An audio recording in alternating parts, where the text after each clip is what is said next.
Amazing কি পরিমাণে আল্লাহ তাআলা যে আমাদেরকে ক্যাপাসিটি দিয়েছে, আমাদেরকে যে কত প্রিভিলেজ আল্লাহ তাআলা আমাদেরকে দিয়েছে আমরা জানিই না।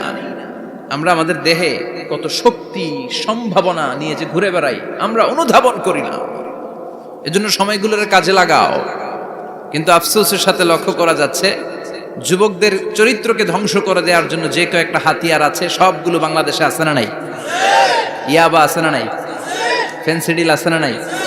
হিরোইন আছে না নাই? মারিজুয়ানা আছে না নাই?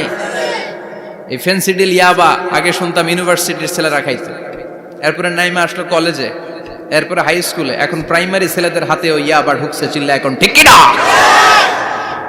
দেশের যুব সমাজ আজকে কোথায়? পর্নোগ্রাফি, এক একটা মোবাইল এক একটা হিন্দি সিনেমার কারখানা। ইন্ডিয়ান নায়িকাদের কোমর দুলানো ডান্স আছে না নাই? স্মার্টফোন নিয়ে ছেলে স্মার্ট হয়, কিন্তু ইমান আখলাক চরিত্র সব শেষ। অপরাজনীতি, রাজনীতির নামে মন্দ খারাপ প্রতিহিংসামূলক ছাত্র রাজনীতি, নেতারা এই যুবক ছেলেদেরকে ইউজ করে, ওর বিরুদ্ধে ও মার, তুই ওরে মার, ওনারা থাকে অন্য জায়গায়, আছে না নাই?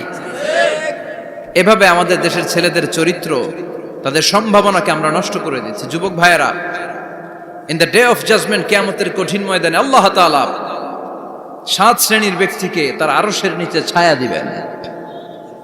এর মধ্যে এক শ্রেণী হচ্ছে তোমরা যারা যুবক, শাবুন নাশাআ ফি ইবাদাতিল্লাহ, ওই যুবক যারা তাদের যৌবনে তাদের সময়টা, তাদের দিন, তাদের রাত তারা আল্লাহর ইবাদতে কাটিয়েছে। সুবহানাল্লাহ পড়েন। 7 শ্রেণীর মধ্যে 2টা শ্রেণী হলো যুবক। একটা হলো যৌবন সময়ে যারা আল্লাহর ইবাদতে রাত কাটায়, সময় কাটায়।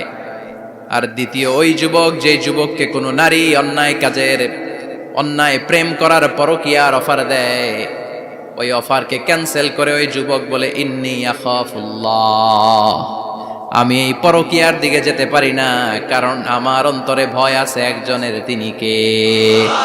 যাদের হৃদয়ে আছে আল্লাহর ভয় তারা কবু পথ ভুলে যায় না।